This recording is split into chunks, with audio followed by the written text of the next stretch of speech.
वापस आएंगे। बजट के हवाले से हम बात कर रहे हैं। हम इस वक्त ज्वाइन कर चुके हैं डॉक्टर खाकान हसन नजीब साहब, सीनियर इकोनॉमिस्ट हैं और पब्लिक पॉलिसी एक्सपर्ट हैं। खाकान साहब, बहुत शुक्रिया हमें शो में वक्त देने के लिए। खाकान साहब, अभी आप कुछ देर कबल हमारे साथ जो मौजूद हैं शकील साहब, उनसे भी हमारी बात हो रही थी। जैसे कि इस वक्त देख रहे हैं, अभी तो हम बजट की डेट के हवाले से कोई बात नहीं कर सकते, बजट कब पेश किया जाएगा, लेकिन जो सारी बातें हो रही हैं, जिस तरीके से इस वक्त बजट तैयार किया जा रहा है, तो लग तो ऐसा ही रहा है कि पहले तो तजावीज़ दी जाती थी IMF की, लेकिन इस वक्त पूरा बजट IMF के कहने पे ही तैयार हो रहा है। साथ में जैसे कि IMF की ने जो डेवलपमेंट स्पेंडिंग है वो भी स्क्वीज करने की बात की है। इस वक्त आप इस बजट की तैयारी को कैसे देख रहे हैं खाकान साहब? बिस्मिल्लाहिर्रहमानिर्रहीम। आपने और शकील ने एक अच्छा इंट्रोडक्शन सामने रखा है और बहुत से important facets of the budget जो हैं वो हाईलाइट किए हैं, and it becomes equally important not only for our listeners but also for authorities to understand this. सबसे पहली बात यह है, मैं हमेशा कहता हूँ, ये IMF का प्रोग्राम नहीं है, ये कंट्री का प्रोग्राम है। उसकी फुल ओनरशिप लेनी चाहिए, उसको डिज़ाइन करना चाहिए और अपने इकोनॉमिस्ट से उसका MEFP भी लिखना चाहिए, और जो 9 टेबल ये मेरे सामने खुले हुए हैं उनको खुद बनाने की कोशिश करनी चाहिए। मॉडलिंग की भी एक्सपर्टीज बिल्ड करनी चाहिए। IMF के साथ आप एक ब्रॉड, जिसे कहते हैं ना, फ्रेमवर्क तय करते हैं। वो क्या होता है? वो ये होता है कि आपका प्राइमरी सरप्लस, ये सबसे इंपॉर्टेंट नंबर है, जिसका मतलब ये है कि जब आप अपने खर्चे कर लेंगे और आप अपनी जो कमाई कर लेंगे, तो उसमें से अगर डेट रीपेमेंट का कंपोनेंट, मार्कअप का कंपोनेंट निकाल दें, तो आपका नुकसान नहीं हो रहा होना चाहिए, डेफिसिट नहीं होना चाहिए, आप सरप्लस में होने चाहिए। ये एक नंबर तय होता है। जो दूसरा नंबर तय होता है फंड के साथ, वो फिस्कल डेफिसिट का होता है, जिसका मतलब ये है कि आप कितना मालियाती खसारा कर सकते हैं। हम इस साल हो सकता है 4% के करीब करें। मैं थोड़ा सा हैरान हूं कि अगले साल हम इसको 3.6% यानी कि और स्क्वीज कर रहे हैं। मेरी पहली निगोशिएशन ये होती कि मैं शायद 3.6% पे ना जाता, गिवन कि इतना इकोनॉमी को स्क्वीज करना टैक्सेस की मद में, और उस पर भी हम आएंगे, शायद इस वक्त मुमकिन भी नहीं है, और थोड़ी सी ब्रीदिंग स्पेस देनी चाहिए। हमारा जो फिस्कल लॉ है FRDLA, वो भी हमें 4% का फिस्कल खसारा करने तक की इजाजत भी देता है। दैट्स वाई से you need to put your best public economists together जो फंड के साथ ये निगोशिएशन कर सके। नंबर 3 चीज जो फंड के साथ तय होती है वो ये होती है कि आपका एनर्जी टैरिफ एडजस्टमेंट्स और एनर्जी का खसारा क्या है, बिकॉज 1000 अरब रुपया आप तय करते हैं तकरीबन सब्सिडीज की मद में जो उन पे जाता है, और फिर स्पेंडिंग डिसिप्लिन पे बात होती है। और ये तो एक ब्रॉड फ्रेमवर्क है। इसके अंदर क्या आपने मैन्युफैक्चरिंग पे 54% टैक्स रखना है?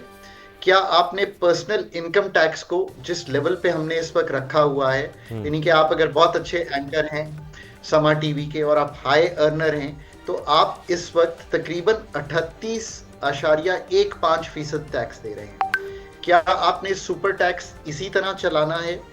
क्या आपने ये निज़ाम को इसी तरह चलाना है? आपने जो हमारी डॉक्यूमेंटेशन हुई है, digitalisation, data integration, risk based compliance करनी है कि नहीं करनी? क्या आपने PDL को इस लेवल पे ही रखना है? ये हैं असल सवालात जो फंड के साथ डिस्कस होते हैं। अभी मैं फंड पे ही हूँ।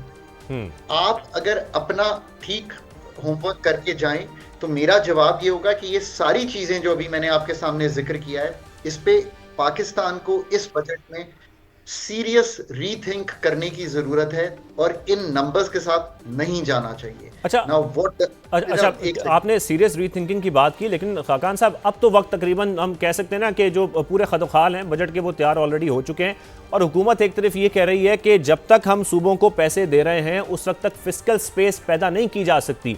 फिर हम यही कहें कि फिस्कल स्पेस अगर पैदा करनी है तो फिर हमें रिव्यू करना पड़ेगा NFC को भी, ताकि हम ज़ाहिर है कोई फिस्कल स्पेस ऐसी निकालें। NFC को तो 2014 के बाद ही मुल्क को रिव्यू कर लेना चाहिए था ना। एक चीज तो 2014 में खत्म हो गई थी, उसको मैं 2026 में आपसे अगर डिस्कस कर रहा हूं तो फिर ये तो मेरा कसूर है ना एज अ पाकिस्तानी कि मैंने उसको क्यों नहीं रिव्यू किया। उसमें अगर 82% पॉपुलेशन की बेसिस पे मैं दे रहा हूं तो मुझे ये सोचना चाहिए था ना कि दिस नीड्स अ रिव्यू, और उसमें से निकलने के लिए हमने कुछ रास्ते इख्तियार किए। ये बात बिल्कुल दुरुस्त है कि उसको रिव्यू करना चाहिए, इसमें दो आरा नहीं हो सकती। फिस्कल जो फेडरल फिस्कल फ्रेमवर्क है उसको बचाने के लिए एनएफसी का रिव्यू लाजिम व मलजूम है। पर लेट मी से समथिंग जो बहुत कम लोग समझते हैं, because I worked with the ministry of finance और public finance is something I do. 722 अरब रुपए, मैं I am going to be very very specific, right. और जो आपने कहा कि बजट बन गया, ये भी बात ठीक नहीं है, क्योंकि मैंने पाकिस्तान के कई बजट लिखे हैं, बनाए हैं, उन पे काम किया है। बजट तो एक रात पहले तक, यानी कि अगर 10 की सुबह अगर बजट प्रेजेंट होना है ना, तो सुबह 5 बजे हम स्पीच खत्म किया करते थे। So let's be very clear कि आज से लेके 10 तारीख तक, एक हम अस्यूम कर लें, आपके नुमाइंदे ने बताया कि 8 या 12 होगी, चले जो भी होगी, मैं 10 अस्यूम कर लेता हूँ।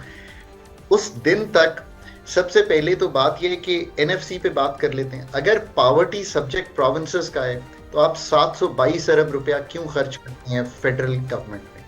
अगर सब्सिडीज पावर्टी रिलेटेड सूबों का है तो आप 1000 रुपया खर्च करेंगे इस साल में ऑन पावर सब्सिडीज, और उसमें से 400 तो ऐसा है जो डिस्कोस के लॉसेस को कवर करने के लिए है। आप क्यों खर्च करते हैं?